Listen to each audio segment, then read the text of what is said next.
Right, back in the cabin. I haven't done a video for I don't know, feels like ages, a couple of months probably, and wanted to kick the series off again, having a look at all the new F1 equipment this year. In this video, I'm going to be looking at the Sushi in particular, just a bit of a first impression and just a general look at it, go over its attributes and what F1 say it's designed for and what feeling I got from it and what my feelings are from it. But then over the next couple of weeks, we'll look at the new Titan 2 system, the MAS, the UHMs, look at the new Skate V3. We'll have a look at the Eagle as well. New boards, free surfs this year, 57 and 85. And also give you a bit of an update on the surf taxi, on the old foil assist. Then a look at the Strikes V6, the Quad X and the Standard, and also the Power Wings, the Quest Power Wings. So yeah, quite a few changes for my quiver this year. So today, looking at the Sushi. So, you look at the F1 website, what the Sushi's designed for, or the market they've aimed this.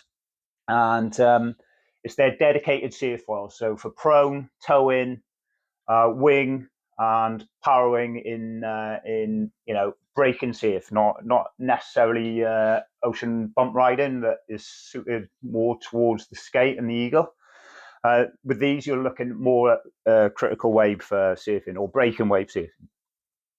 So I've had this about 3 weeks. The first week I had it, we had really small surf where I used it on a wing on the 5 meter wing, 85 free surf. This thing is up and away. I think it was like 12 feet in knots. I took a snap of the point, so I'll stick there on the B-roll and just show how light the wind this thing goes in.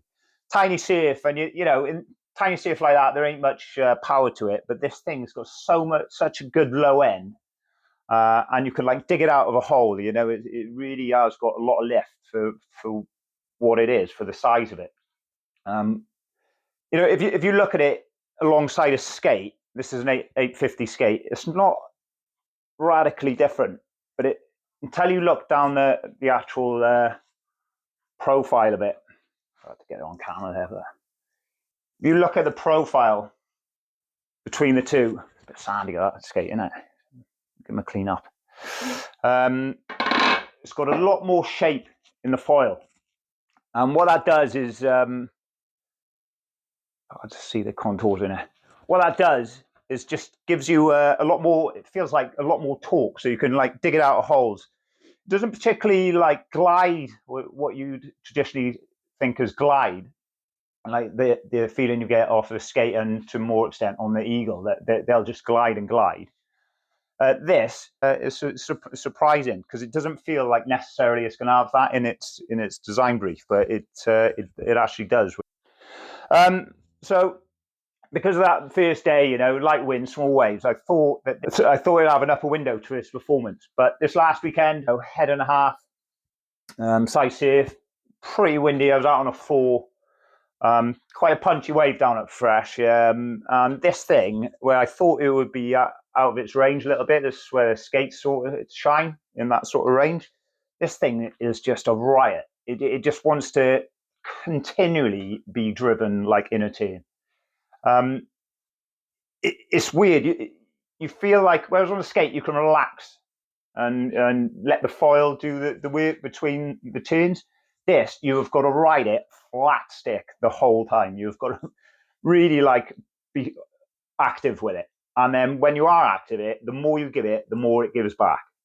And it just ends up, I was just laughing to myself. This thing is just an absolute machine for it just wants to be buried in a tin. It's really impressive. Skates will do that, and for me, for an all-round foil, that's something that'll do everything. You aren't going to beat a Skate in the F1 range. It's a really capable foil and will do everything.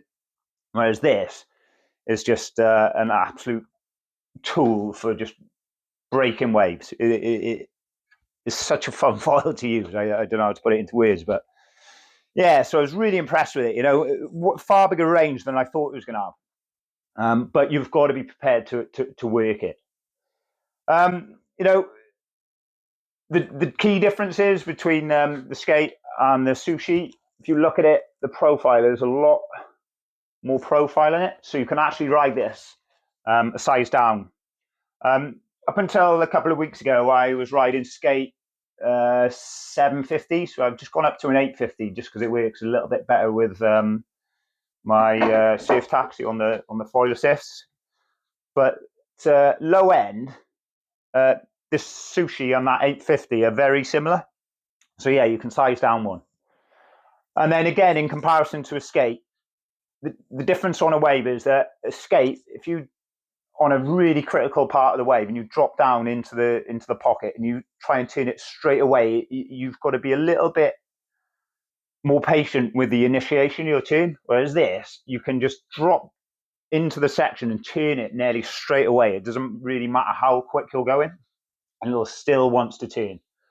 I used it with a 158 stab, and I always use these skates unless it's absolutely perfect conditions with a slightly bigger stab, just because it makes them a bit more stable. So I find if you go too small on a stab on a skate, and they're big punchy waves with like a bit of wobble on the face, bit of chop on the face, it feels like you get a sensation of them like slipping out this way. So I always go for a slightly bigger stab just to give you a little bit more hold.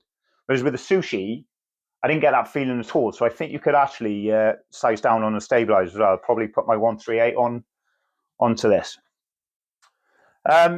Yeah, and so when you drop in on a skate, you won't notice it until you're on like critical break and wave, but you have to be have that patience in the turn, and then once you get on the rail, you can really drive them. And then once you're set up on the wave, they're away.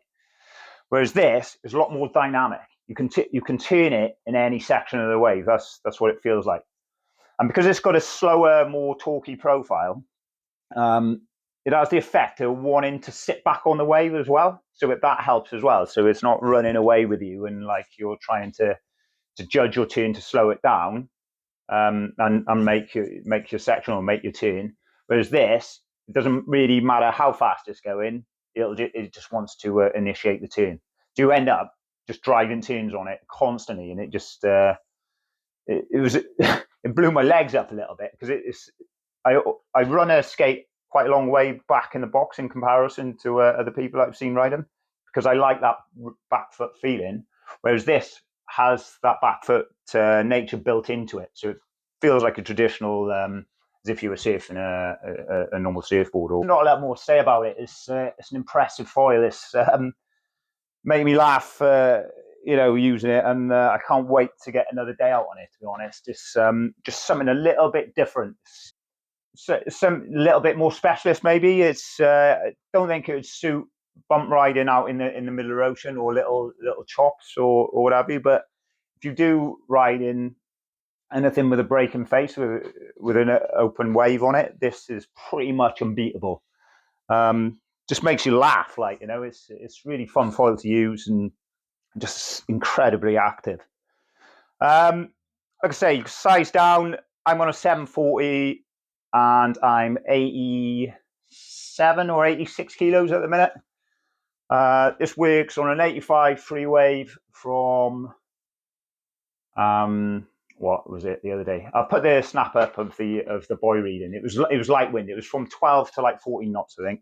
It's on a 5 meter free surf 85, and then on the other extreme, the other day it was probably head and a half in the sets, quite a punchy wave, out on the 4 meter, and yeah, it just takes it. It's really interesting, fun foil to use.